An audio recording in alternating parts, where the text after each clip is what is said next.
Bienvenue à nouveau dans l'émission. Nous recevons aujourd'hui l'ambassadeur Chas Freeman, diplomate à la retraite et ancien secrétaire adjoint à la Défense, qui a également joué un rôle dans le rétablissement des relations de défense et militaires avec la Chine, un sujet dont nous pourrions parler aujourd'hui. Merci beaucoup d'être avec nous. Heureux d'être avec vous, Glenn.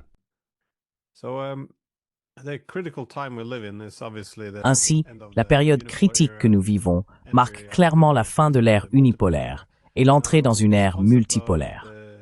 Le concept du piège de Thucydide décrit la dynamique dangereuse qui peut se développer lorsqu'une puissance montante menace de remplacer la puissance dominante établie. Les États-Unis ont manifestement atteint la fin de cet ordre unipolaire, ou Pax Americana, paix hégémonique, hégémonie libérale, peu importe le nom qu'on lui donne. Mais la Chine semble être le principal pays empêchant les États-Unis de conserver cette position, simplement en raison de sa taille et de son ascension. Comment voyez-vous la réaction des États-Unis face à cette dynamique, en termes de ce qui est utile et de ce qui ne l'est pas?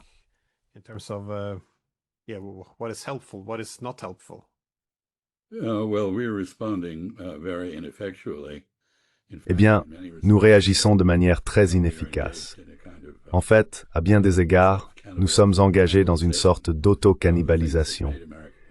Les éléments qui ont fait la grandeur de l'Amérique, l'état de droit, la liberté d'expression, la liberté académique, le partenariat entre le gouvernement fédéral et les universités de recherche, l'importance accordée à la science et à la technologie, ainsi qu'un attachement à l'objectivité plutôt qu'aux préjugés ou aux partis pris, ont pour ainsi dire disparu. Nous sommes au milieu d'une crise constitutionnelle. En termes chinois, nous faisons un grand bond en arrière plutôt qu'un grand bond en avant. Et nous avons eu l'équivalent des gardes rouges à Washington, qui démantèlent aveuglément des éléments du gouvernement sans comprendre leurs fonctions.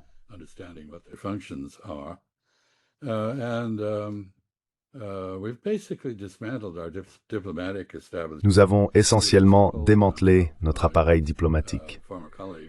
Un sondage a été réalisé auprès de mes anciens collègues, je suis à la retraite depuis longtemps, mais il a montré qu'une personne sur 3 au sein du service diplomatique américain envisage de se retirer, de démissionner ou de prendre sa retraite. Le découragement est extrême. Nous ne faisons donc pas grand-chose correctement, tandis que les Chinois, pour la plupart, s'y prennent bien. L'équilibre d'une sorte de mesure globale de la force et de la capacité nationale se déplace contre nous. Je n'aime pas, comme vous le savez probablement, le terme multipolaire, car un pôle est l'extrémité d'une ligne bidimensionnelle, et nous évoluons dans un environnement international bien plus complexe que cela.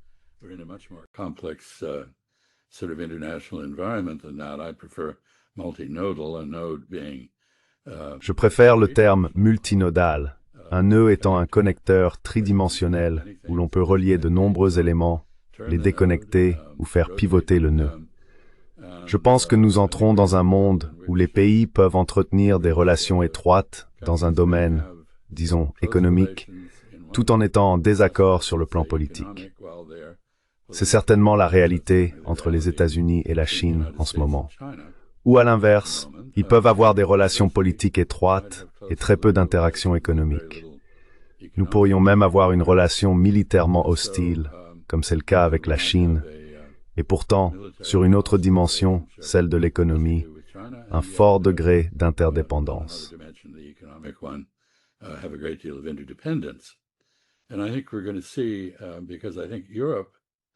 Et je pense que nous allons voir, parce que l'Europe, à la suite de l'expansion de l'OTAN et de la réaction de la Russie, se trouve dans une situation très instable. De nombreux développements intéressants dans les relations entre les États européens. J'ai remarqué l'autre jour que Kaja Kallas, qui est la porte-parole de l'Union européenne pour la politique étrangère, a parlé de combien il serait merveilleux que la Fédération de Russie se fragmente en parties plus faciles à gérer. Et plus j'y ai réfléchi, plus je me suis rendu compte que l'OTAN et l'UE sont en réalité plus susceptibles de se désagréger que la Fédération de Russie. Elles subissent d'énormes pressions.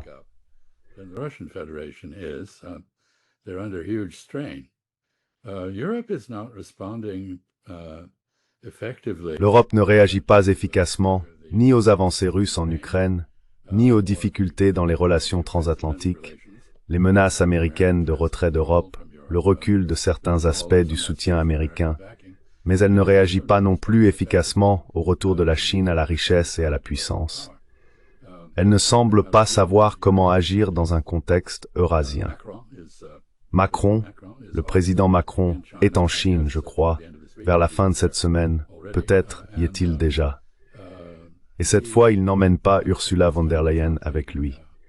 Il décrit cela comme une interaction bilatérale, mais il propose de parler des relations plus larges entre l'Europe et la Chine. Tout cela me paraît assez dépourvu de direction. Je me demande où cela mène. Je pense donc que nous sommes dans un moment de perplexité. Mais dans le cas des relations entre les États-Unis et la Chine, je suis désolé de dire que les États-Unis n'agissent pas comme ils le devraient.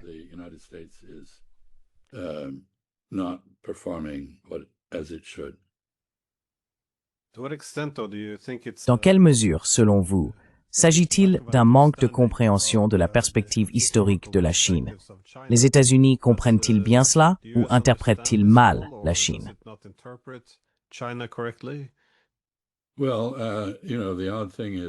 Eh bien, vous savez, ce qui est étrange, c'est que, quelle que soit la force qui guide notre politique envers la Chine, c'est pas l'expertise. Les personnes qui définissent cette politique sont des faucons de la Chine qui, pour la plupart, ne sont jamais allés en Chine, ne l'ont jamais étudiée, ne connaissent pas la langue, ne connaissent pas l'histoire, et pourtant sont convaincus de tout savoir sur la Chine. Vous avez mentionné le piège de Thucydide comme théorie. Je pense que c'est une excellente description du comportement américain. Je ne pense pas que ce soit une bonne description du comportement chinois. Et je m'interroge sur les modèles tirés de l'histoire agitée de l'Europe, avec de nombreux petits pays se disputant entre eux, l'émergence occasionnelle de grandes puissances, des conflits entre grandes puissances, remontant, comme Thucydide l'a fait, à la guerre du Péloponnèse, mais se poursuivant, pourrait-on dire, plus ou moins tout au long des 2 millénaires d'histoire qui ont suivi.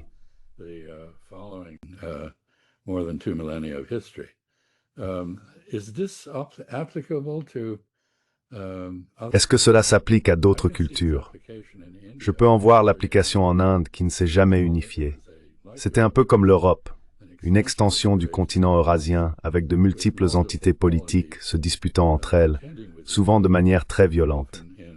La Chine a connu cette expérience d'ailleurs un peu plus tôt, mais le premier empereur Qin a unifié la Chine. Et depuis, elle est restée, pour l'essentiel, un État civilisationnel unifié. L'Inde, elle, ne s'est vraiment unifiée que lorsque les Britanniques l'ont conquise. Et ensuite, bien sûr, elle s'est divisée en 3 parties, avec le Pakistan qui s'est séparé lors de la partition, puis le Bangladesh qui s'est séparé du Pakistan avec l'aide de l'Inde. Quoi qu'il en soit, je me demande pourquoi l'élément culturel est absent dans l'interprétation du piège de Thucydide, ou d'ailleurs du réalisme offensif de John Mearsheimer. Je pense que cela fonctionne dans certains contextes. Je ne suis pas convaincu que cela fonctionne dans d'autres.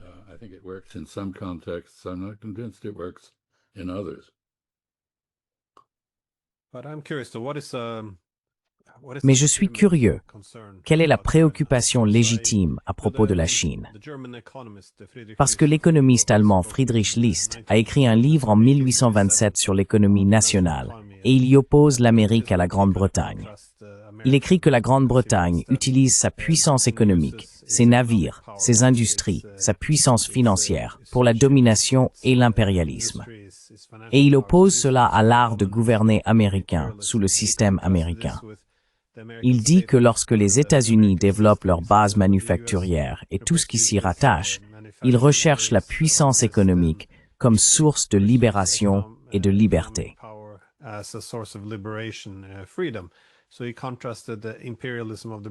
Il a donc opposé l'impérialisme britannique à la manière dont les Américains ont utilisé leur diplomatie économique. Eh bien, comme vous l'avez également suggéré, les États-Unis semblent avoir endossé le rôle qu'occupait autrefois la Grande-Bretagne. Pendant ce temps, la Chine se présente désormais, vous savez, comme la nouvelle Amérique, en disant « commerçons tous ensemble, entendons-nous bien, il s'agit d'autonomie et de paix ». Mais je suppose que, oui, là où je veux en venir, c'est comment peut-on savoir que la Chine ne va pas, elle aussi, poursuivre sur cette voie, tout en utilisant toute cette diplomatie économique et en adoptant la rhétorique d'un jeu à somme positive.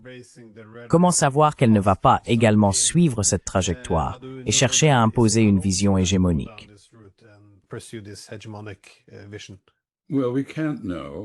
Eh bien, nous ne pouvons pas le savoir. Et vous avez tout à fait raison. Au XIXe siècle, les États-Unis se présentaient comme une sorte d'exception au comportement britannique, comme la superpuissance britannique dirigeant le monde. Les Américains ne voulaient pas devenir comme les impérialistes européens. Ils se sont mis à l'épreuve sur ce point. Exactement. Et nous avions dit que nous ne le ferions pas. Et puis bien sûr, nous l'avons fait. Nous l'avons fait il y a environ 125 ou 130 ans avec la guerre hispano-américaine, suivie de l'acquisition d'une colonie aux Philippines, puis d'une période d'intervention active dans le bassin des Caraïbes en Amérique centrale et dans les Caraïbes. L'administration Trump reproduit cela avec ses actes de piraterie, ses crimes de guerre et ses actions illégales au large des côtes du Venezuela. Nous ne savons donc pas si les Chinois nous suivront dans ce genre de schéma. Ils ont été très insistants, depuis la fondation de la République populaire, sur le fait qu'ils ne chercheraient jamais l'hégémonie. Vous savez, la question que je leur posais toujours était « Pourquoi ressentez-vous le besoin de le dire ?»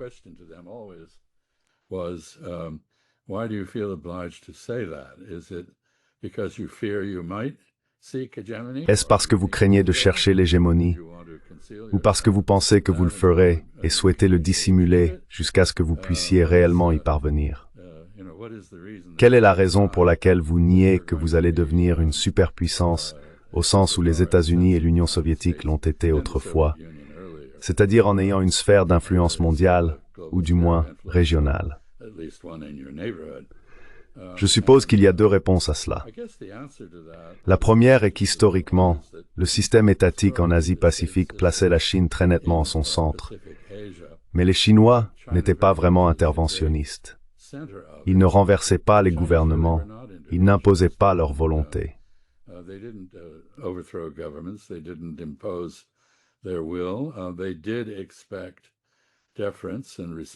Ils s'attendaient à de la déférence et au respect de leurs intérêts, et ils les ont obtenus de la part des nations de la région. Ainsi, lorsque l'on pense à un pays comme le Japon, il a été envahi par les Mongols, non par les Chinois.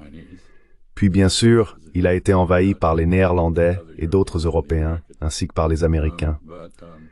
Mais les Chinois ont essentiellement atteint la limite géographique de leur État. Leur système agricole, leur mode de vie, ne se prêtent pas vraiment à un territoire dépassant leurs frontières actuelles. Et ils ne sont pas engagés dans une quête de Lebensraum. Ils ne cherchent pas à établir de colonies. Ils ne proposent pas d'annuler la souveraineté de leurs voisins. La question est donc, quelle est la menace que représente la Chine? C'est une menace pour la primauté américaine.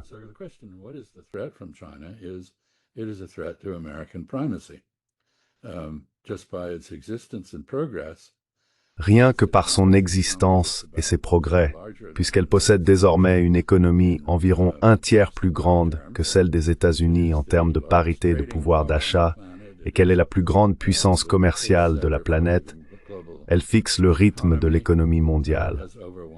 Elle compte plus d'un quart des scientifiques, ingénieurs et mathématiciens du monde. Elle est désormais en tête dans de nombreux domaines de la science et de la technologie. L'Australian Strategic Policy Institute, qui suit ces évolutions, indique que la Chine est désormais en tête dans 57 des 64 catégories qu'il observe, les États-Unis en menant 5 et la Corée du Sud 2. L'Europe ne figure pas sur cette liste.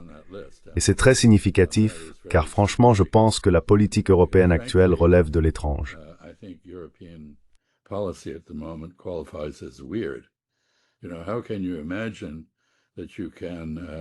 Vous savez, comment peut-on imaginer qu'on puisse ressusciter, raviver ou revitaliser l'Europe avec une combinaison d'austérité budgétaire, de coupes dans les services sociaux, d'augmentation des dépenses de défense, et en même temps, d'une coupure des ressources et de l'énergie bon marché venue de Russie, ce qu'ils ont fait l'autre jour, du moins en théorie.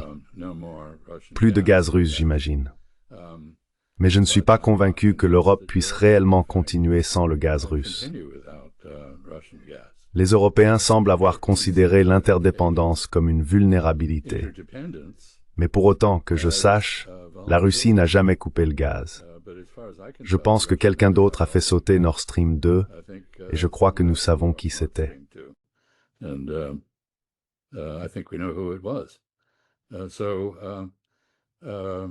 Donc, cela a été très bénéfique pour les États-Unis d'ailleurs, en termes de vente de gaz.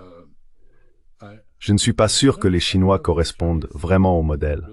Et je pense en fait qu'il existe un fort mécontentement mondial face au fait que, tandis que les États-Unis se retirent de leur responsabilité de guider les affaires mondiales, n'assistent même plus aux réunions, se retirent des organisations, s'opposent à la réforme ou au refinancement des institutions héritées, les Chinois ne prennent pas vraiment le relais.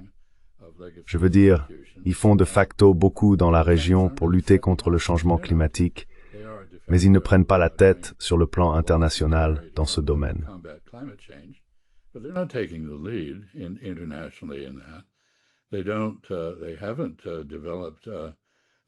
Ils n'ont pas mis au point de substitut au programme d'aide étrangère américaine disparu. Ils ne sont pas en tête en matière de non-prolifération. Ce sont des questions généralement considérées comme mondiales, sur lesquelles les États-Unis ont historiquement pris les devants. Personne ne dirige aujourd'hui, et les Chinois ne semblent pas vouloir assumer le fardeau du leadership. Donc les deux réponses sont les suivantes.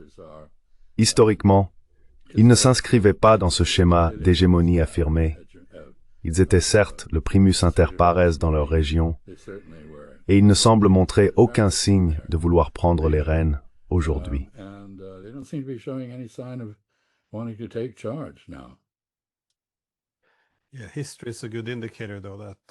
Oui, l'histoire est un bon indicateur.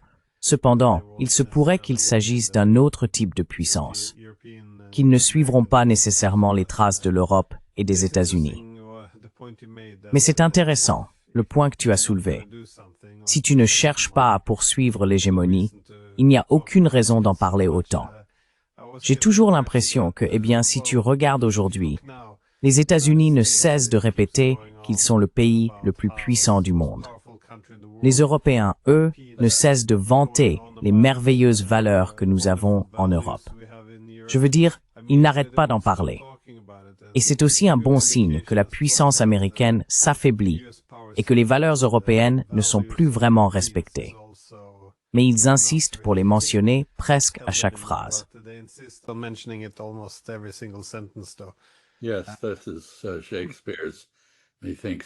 Oui, c'est du Shakespeare. Il proteste trop. Une sorte de vantardise très défensive. Vous savez, nous ne sommes vraiment pas aussi terribles que nous en avons l'air. Mais, comme je l'ai dit hier lors d'une conférence à Brown, à la question de savoir si les États-Unis cèdent l'avenir à la Chine, l'Europe est désormais l'homme malade de l'Eurasie. Et en ne s'affirmant pas, les Européens semblent déterminés à rester bien en deçà de la somme de leurs partis. Et je me demande combien de temps ces partis pourront rester unis. Imaginons par exemple que les avancées russes en Ukraine aboutissent à une victoire décisive pour la Russie, ce qui est tout à fait possible. L'Ukraine a perdu la guerre.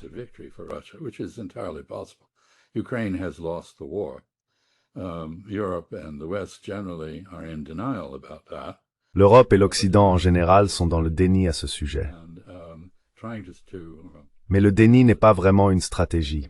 Faire semblant que la guerre peut se poursuivre avec succès, ce que fait essentiellement l'Europe, ne mène nulle part, comme nous venons de le voir avec les discussions Witkoff-Kouchner avec Vladimir Poutine à Moscou. Quelle que soit la proposition de paix que vous formulez, elle doit être fondée sur la réalité, non sur l'illusion. Eh bien, supposons que la Russie parvienne effectivement à vaincre l'OTAN de manière décisive, ouverte et indéniable. L'OTAN tiendra-t-elle? L'Union européenne tiendra-t-elle?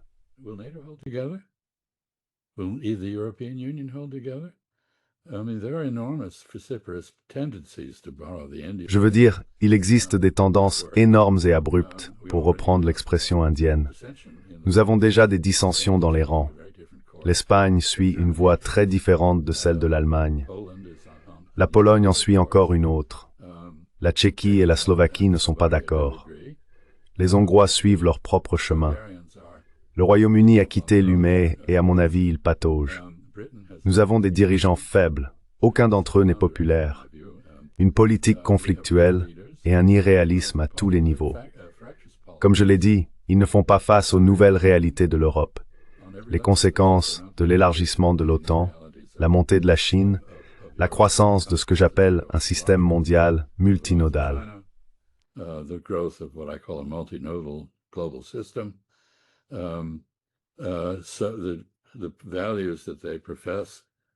Ainsi, les valeurs qu'ils proclament ne s'appliquent pas à l'Asie de l'Ouest, où ils tolèrent et soutiennent un génocide, tout en dénonçant la Russie pour une violence bien moindre en Ukraine. Vous avez von der Leyen qui déclare qu'il est inadmissible d'acquérir un territoire par la force, mais qui rejoint ensuite les États-Unis pour laisser Israël le faire, alors même qu'il s'y opposait dans le cas de la Russie en Ukraine. Ainsi, les fameuses valeurs de l'Occident n'ont pas beaucoup de crédibilité en ce moment, et c'est peut-être pour cela qu'elles sont affirmées avec tant de vigueur. Peut-être est-ce comme le processus de paix en Palestine, qui a longtemps servi de prétexte commode à l'absence de paix.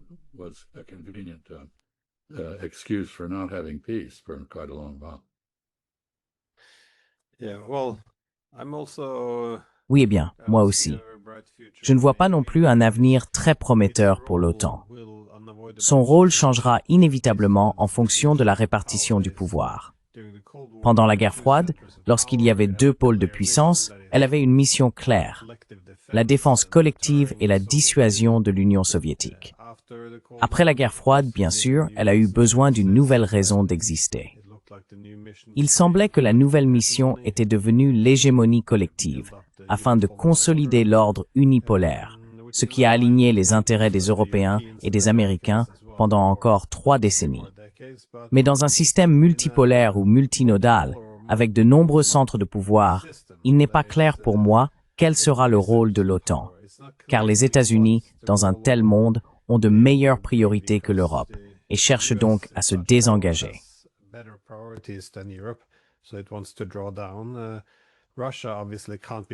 Il est évident que la Russie ne peut plus être écartée comme l'un de ses centres de pouvoir essentiels. Ainsi, tout l'objectif consistant à créer une Europe sans la Russie, en lui refusant un rôle dans les institutions et en espérant qu'elle finisse par disparaître, ne fonctionnera pas. Si elle n'a pas de représentation, elle s'affirmera, comme on le voit aujourd'hui en Ukraine, par d'autres moyens. Et comme vous l'avez dit, l'idée que l'Espagne et l'Allemagne devraient avoir exactement la même politique étrangère n'a pas vraiment de sens si la politique étrangère est censée répondre à certains intérêts nationaux fondamentaux. L'Irlande et la Lettonie ont bien la même politique, n'est-ce pas?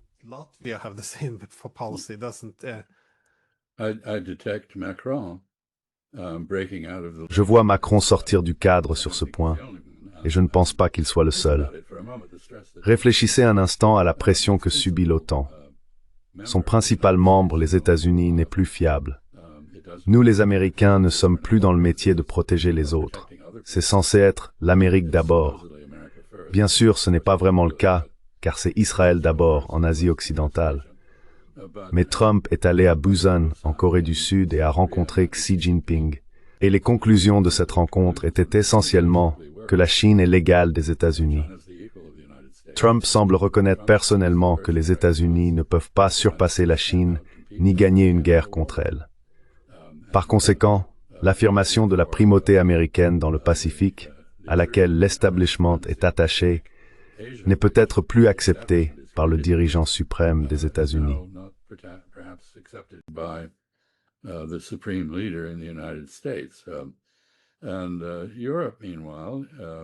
Et pendant ce temps, l'Europe s'est en quelque sorte retrouvée à porter le fardeau du problème ukrainien.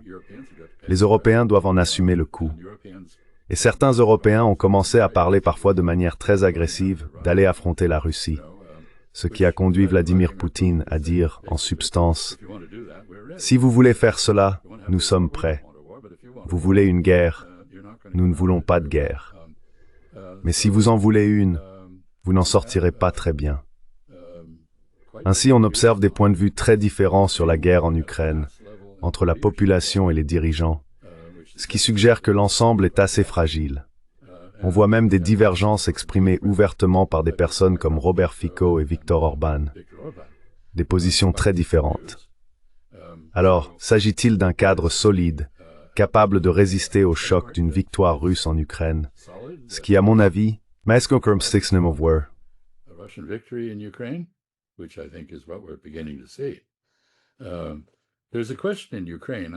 il y a une question à propos de l'Ukraine que je n'ai encore entendu personne soulever. Je pense que, si l'on parle de l'établissement de frontières convenues entre la Russie et l'Ukraine, ce dont il est réellement question, la constitution russe a intégré Zaporizhia et Kherson, ainsi que Luhansk et Donetsk. Cela signifie que les Russes ne renonceront pas facilement, voire pas du tout, à cette revendication. Mais réfléchissons aux frontières. Si elles ne sont pas ancrées dans la géographie, disons un fleuve, une chaîne de montagnes, ou quelque chose qui les rende plausibles dans la réalité, elles deviennent des prétextes à une reprise des hostilités. Et il me semble que, du moins selon l'interprétation russe de la position de l'Europe sur l'Ukraine, l'Europe souhaite un cessez-le-feu afin que l'Ukraine puisse se reconstituer et reprendre le combat au nom du reste de l'Europe.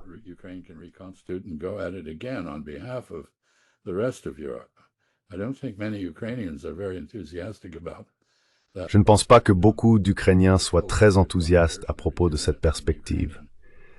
On nous dit qu'il y a une désertion toutes les 2 minutes dans l'armée ukrainienne, que la moitié de celle-ci est en réalité absente sans permission, et que les niveaux de recrutement sont très inférieurs au total des pertes et des désertions. Il semble bien que le front s'effondre du côté ukrainien. Je suppose donc que la position russe est la suivante. Vous n'êtes pas prêts à négocier avec nous, alors nous prendrons sur le champ de bataille ce que nous devons prendre, et vous devrez vivre avec, d'une manière ou d'une autre. Mais nous pourrions nous retrouver avec une Europe dans un état de guerre froide entre une partie de l'Occident, mais pas tout l'Occident, et la Russie, avec une Ukraine considérablement réduite en taille et en influence, et toujours pas qualifiée pour rejoindre l'Union européenne en raison de l'absence de démocratie, du niveau élevé de corruption et de tous les autres problèmes que connaît l'Ukraine, sans parler des objections françaises et autres liées au potentiel agricole ukrainien.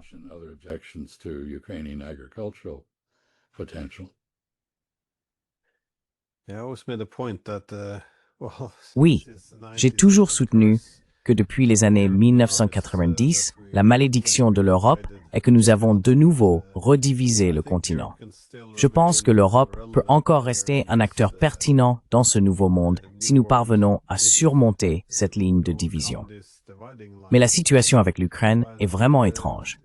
Nous nous sommes profondément ancrés dans ce récit, selon lequel il s'agissait simplement d'une mission impérialiste non provoquée de la Russie. Une fois que l'on accepte ce récit, il n'y a plus de solution possible.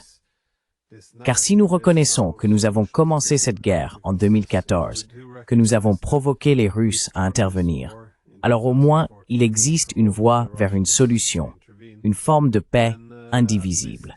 Si l'on parvient à mettre fin aux lignes de division en Europe, les Européens, ce qui inclurait alors les Russes, pourraient se diversifier davantage.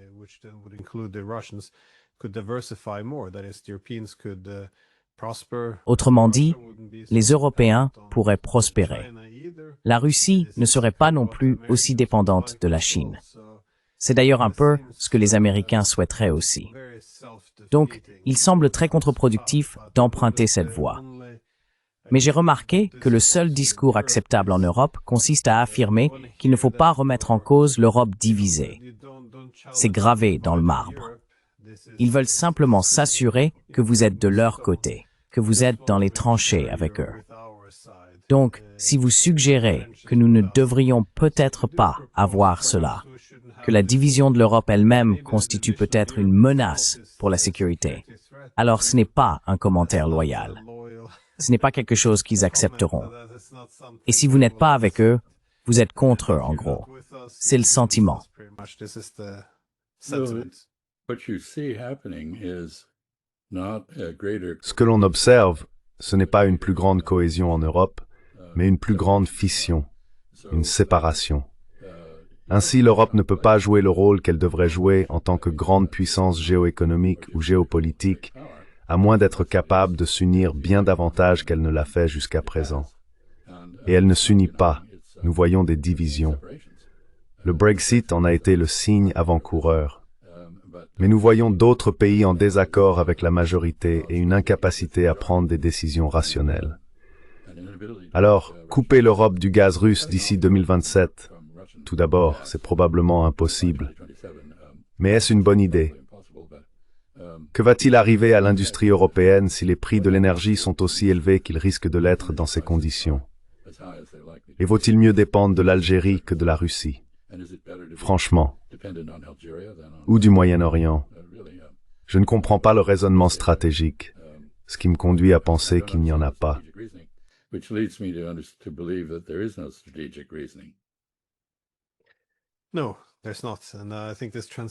Non, il n'y en a pas. Et je pense que cette transition en Europe est une erreur, car comme vous l'avez dit, le Member était un bloc géoéconomique. Vous utilisiez le pouvoir de négociation collective pour obtenir de meilleurs accords avec d'autres régions du monde, y compris les États-Unis, et il existait cette synergie entre les économies européennes. C'est cela qui maintenait l'UMER unie à l'époque, la capacité à générer des gains économiques. Mais une fois qu'elle a évolué vers ce qu'elle appelle une UEE géopolitique, c'est-à-dire que nous allons désormais affronter les Russes, le problème est que l'Europe géoéconomique ne fonctionnait que parce que nous entretenions des relations de travail correctes avec les Russes.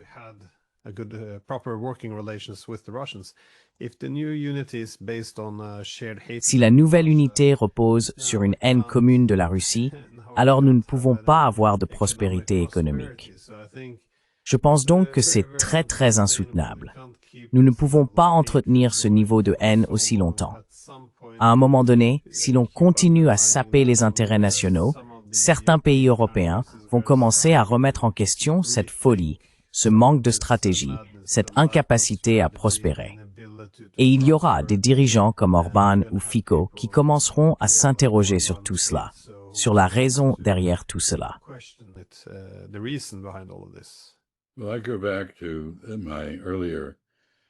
Eh bien, je reviens à mon point précédent. Comment une Europe qui s'appuie sur la russophobie pour s'unir réagit-elle à une victoire russe en Ukraine? Redouble-t-elle de russophobie? Ou bien les gens se disent-ils « Attendez une minute, peut-être devons-nous vraiment réfléchir à la coexistence avec la Russie, avec l'Ukraine comme zone tampon et comme pont entre nous et les Russes. » Quelle serait la réaction selon vous?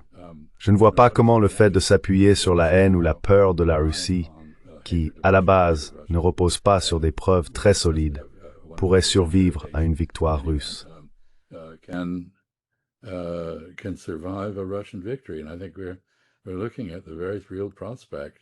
Et je pense que nous faisons face à la perspective très réelle que les Russes mènent les Américains, l'administration Trump, en bateau lors des négociations, tout en gagnant du terrain.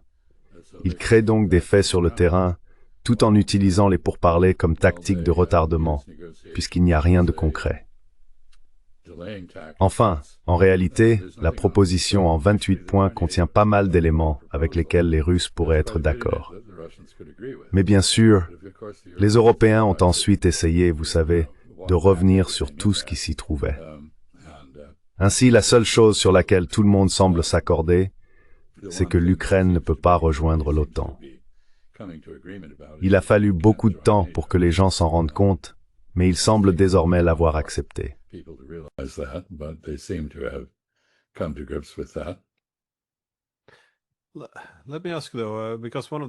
Permettez-moi de poser la question cependant, car l'un des problèmes, encore une fois avec l'Europe, c'est qu'en coupant l'Europe de la Russie, on a suivi l'approche historique britannique, plus tard reprise par les États-Unis, parce que cela empêchait un ensemble d'États de menacer potentiellement les États-Unis.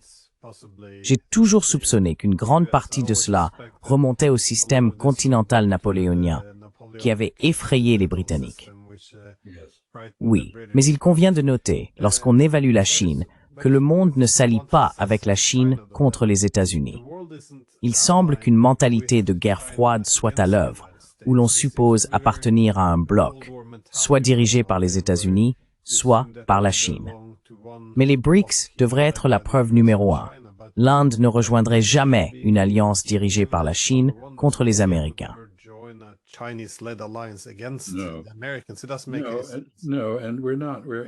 Cela n'a aucun sens.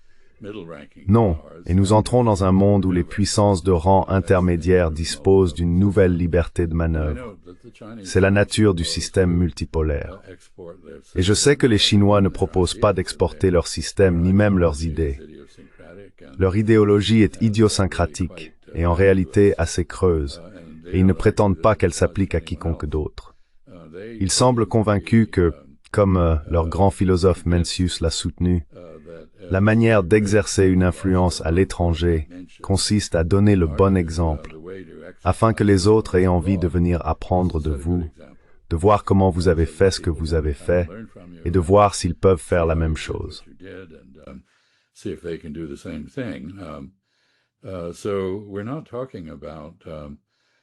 Donc, nous ne parlons pas d'une vision messianique comme celle que les États-Unis et l'Union soviétique ont toutes deux poursuivie. Je veux dire, l'Union soviétique voulait rendre le monde sûr pour le communisme et l'exporter partout où elle le pouvait, le marxisme-léninisme dans sa propre version. Les États-Unis avaient une vision de la démocratie libérale, que d'ailleurs nous avons désormais à peu près abandonnée, mais c'était notre carte de visite. Et, vous savez, l'une des choses les plus remarquables dans ce qui se passe aujourd'hui, c'est que les États-Unis traitent le Venezuela exactement comme la Russie a traité l'Ukraine, et ne semblent pas voir le parallèle. Au moins, les Russes ne tuaient pas de civils sous prétexte qu'ils étaient des trafiquants de drogue, avec des frappes aériennes sur les plaines du centre de l'Ukraine.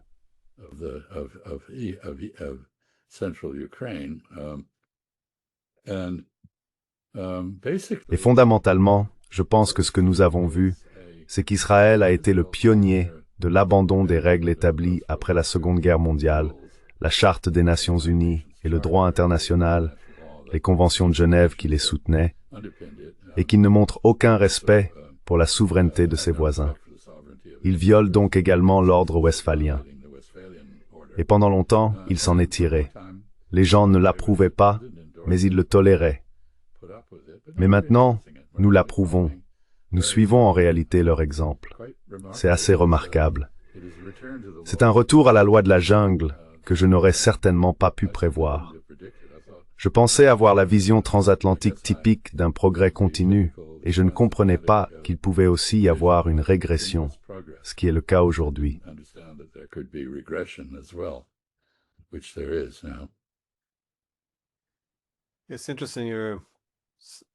C'est intéressant, la possibilité que la Chine emprunte la même voie, car si on la compare, comme vous l'avez suggéré, aux États-Unis, ces derniers ont également eu cette position selon laquelle ils devaient être un exemple à imiter, par leur forme de gouvernement et leur liberté. Je ne suis pas sûr que l'on puisse dire que c'est Woodrow Wilson qui a opéré ce changement, puisqu'il voulait rendre le monde sûr pour la démocratie, faisant passer les États-Unis d'un rôle de modèle passif à un rôle actif, voire missionnaire, de refonte du monde. Mais étant donné que la Chine ne dirige pas un bloc anti-américain, mais plutôt un bloc anti-hégémonique, ce qui est très différent, cela suggère également qu'il y aurait des approches différentes pour y faire face.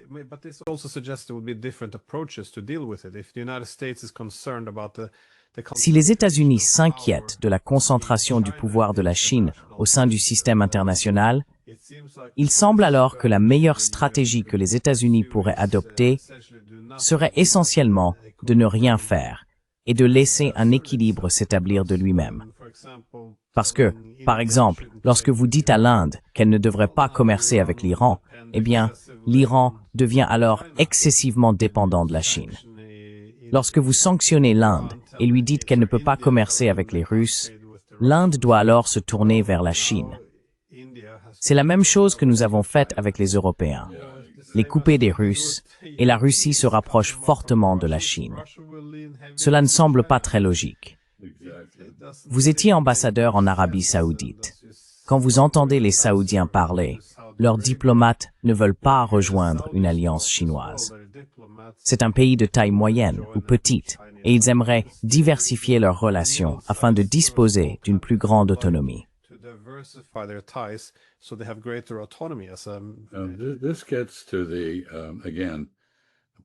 Cela renvoie, encore une fois, à la nature multinodale du monde qui émerge. Les gens s'aligneront économiquement avec la Chine, mais pas entièrement. Ils ne suivront pas nécessairement un alignement économique par un alignement politique.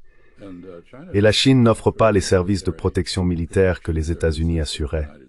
Bien sûr, aujourd'hui, de nombreux pays ne se préoccupent plus de savoir si les Américains les protégeront. Ils se préoccupent des États-Unis en tant que puissance prédatrice susceptible de s'emparer de leurs ressources. Demandez donc aux Danois à propos du Groenland. Mais je ne pense pas. Je pense que nous entrons dans un monde où l'alignement économique ne coïncide pas nécessairement avec l'alignement politique ou l'appartenance à un bloc.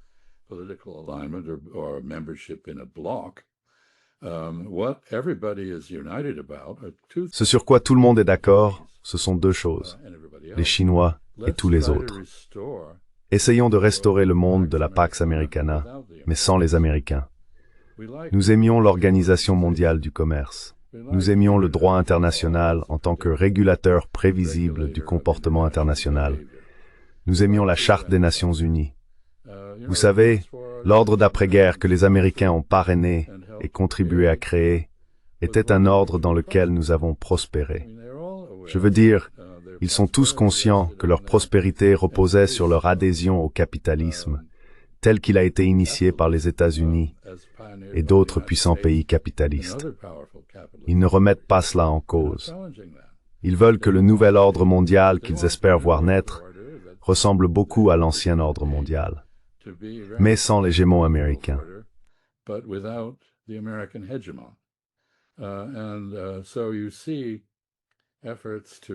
Et donc, on voit des efforts pour restaurer l'OMC. Là où ils ne peuvent pas la restaurer, ils essaient d'en inventer des versions régionales.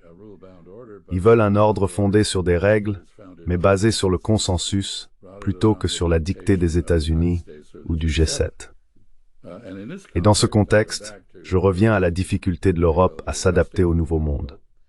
L'une des choses auxquelles l'Europe semble incapable de s'adapter, c'est que l'Occident ne dirige plus le monde. Les gens ne se tournent plus vers l'Occident pour le leadership, pour de multiples raisons, notamment sa gestion de la crise ukrainienne et son comportement envers l'Iran, envers Israël et la Palestine, envers la Syrie. Vous savez, les questions du Moyen-Orient ou d'Asie occidentale ont contribué à discréditer l'Occident en tant que leader international.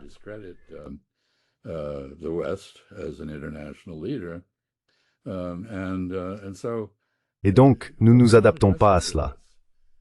Les gens imaginent encore, un peu comme le célèbre roi Canute ordonnant à la marée de reculer, que vous savez, des courtisans ou des politiciens fatigués disent à l'Occident, « Vous pouvez encore commander les marées internationales. » Mais nous ne le pouvons pas.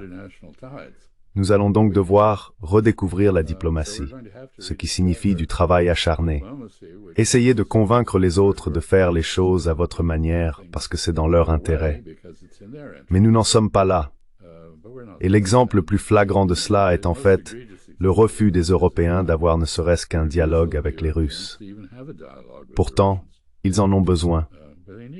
On ne peut pas résoudre des problèmes de nature politique, car en fin de compte, ils le sont, sans parler aux gens.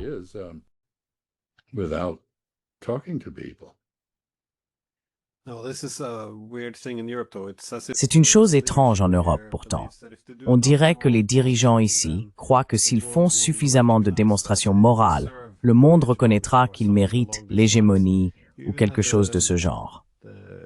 Il y a même eu le Premier ministre de la Finlande qui a fait ce commentaire à, je crois, des diplomates de Chine ou du Japon. Je ne peux pas, enfin bref, il disait « Nous ne voulons pas d'un monde multipolaire. Il y a trop de concurrence et de lutte. Nous devrions simplement avoir l'hégémon. » C'est comme je le dis, vouloir contrôler les marées. Ça ne marche tout simplement pas. C'est une pensée magique. Oui, mais c'est ça, l'Europe aujourd'hui. S'ils font simplement assez de références aux valeurs et aux déclarations, alors ils espèrent. Eh bien, je pense qu'il y a une obsession pour les actes de langage. L'idée que si l'on dit simplement quelque chose, on peut construire socialement la notion que notre domination sera légitime et que le monde s'y conformera d'une manière ou d'une autre. Mais il y a beaucoup d'auto-illusion là-dedans.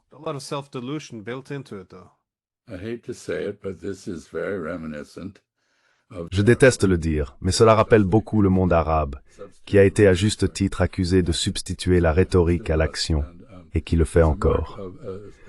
C'est le signe d'une civilisation qui, sinon en déclin, du moins ne se régénère pas. Alors, eh bien, tout cela est bien trop déprimant, Glenn.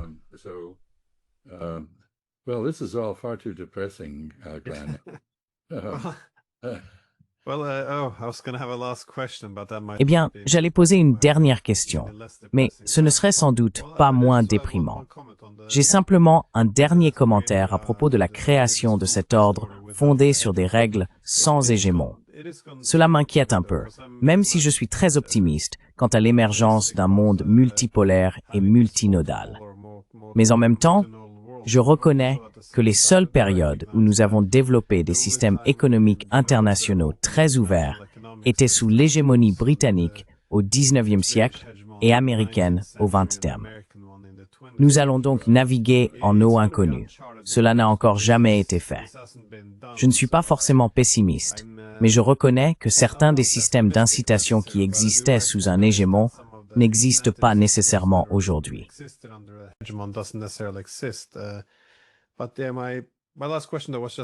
Mais ma dernière question portait sur ce que vous pensez qu'il se passe à l'intérieur de l'Amérique, à la suite de ce changement de pouvoir. J'ai toujours soutenu que le nationalisme américain était unique à certains égards, car il était plus optimiste. Il ne faisait que progresser, de force en force. En Europe, les formes les plus virulentes de nationalisme ont tendance à se tourner vers le passé et à se demander « Quand étions-nous grands et qui nous a pris cette grandeur ?» Et cela engendre, ou peut engendrer, ce désir amer et vengeur de faire revenir le bon vieux temps. Alors, comment voyez-vous la situation aujourd'hui, avec les États-Unis qui semblent pour la première fois connaître un véritable déclin? Comment cela affecte-t-il la stratégie, l'idéologie, la gouvernance structurelle, la démocratie?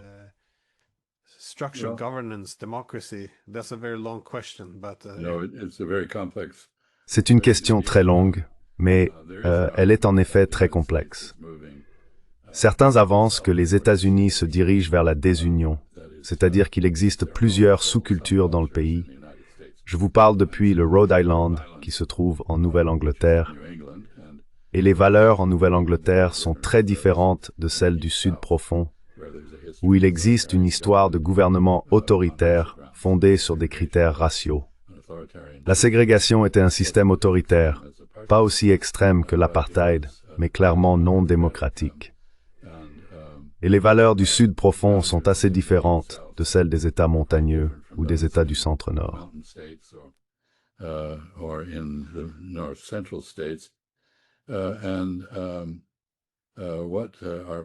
Ce que fait notre gouvernement actuel, c'est diviser terriblement les gens. Il y a une réelle inquiétude quant à la possibilité que nous assistions à un nouveau mouvement de désunion des États-Unis, comme ce fut le cas autour de la question de l'esclavage en 1860. Je ne sais pas ce qui se passera sur le plan intérieur. Je pense toutefois qu'il y a de plus en plus de raisons de croire que le président Trump pourrait ne pas terminer ce mandat en bonne santé. Il semble souffrir de divers maux, y compris d'une certaine forme de démence. Nous devons donc envisager la possibilité que J.D. Vance devienne président, et beaucoup de gens trouveraient cette perspective assez effrayante.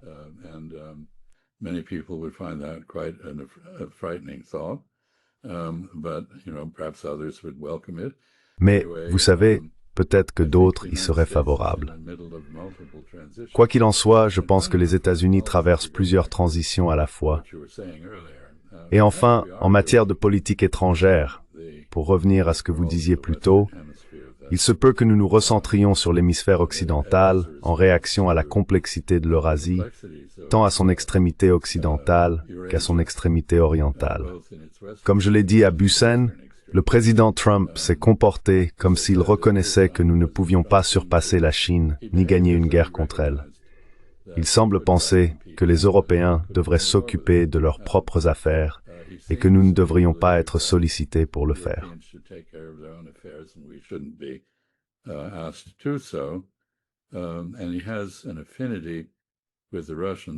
Et il a une affinité avec les Russes, ce qui est assez mystérieux quant à son origine, car je ne pense pas qu'il en sache beaucoup à leur sujet. Et il n'y a toujours pas de Trump Tower à Moscou, à ma connaissance. Donc peut-être que nous sommes, en fait, en plus de nous tirer une balle dans le pied à de nombreuses reprises, en train de nous retirer de notre rôle hégémonique.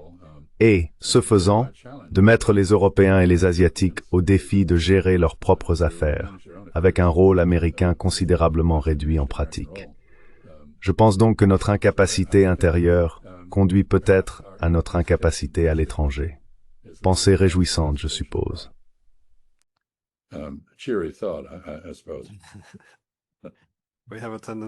Nous avons tendance à conclure sur une note des plus optimistes. De plus, notre conversation de 30 minutes a presque duré 1 heure, donc j'ai déjà volé un peu de temps. Je m'excuse, mais c'est très stimulant d'avoir ces conversations avec vous. Pareillement. Et oui, comme toujours, merci beaucoup d'avoir pris le temps. C'est un vrai plaisir. Passez une agréable soirée.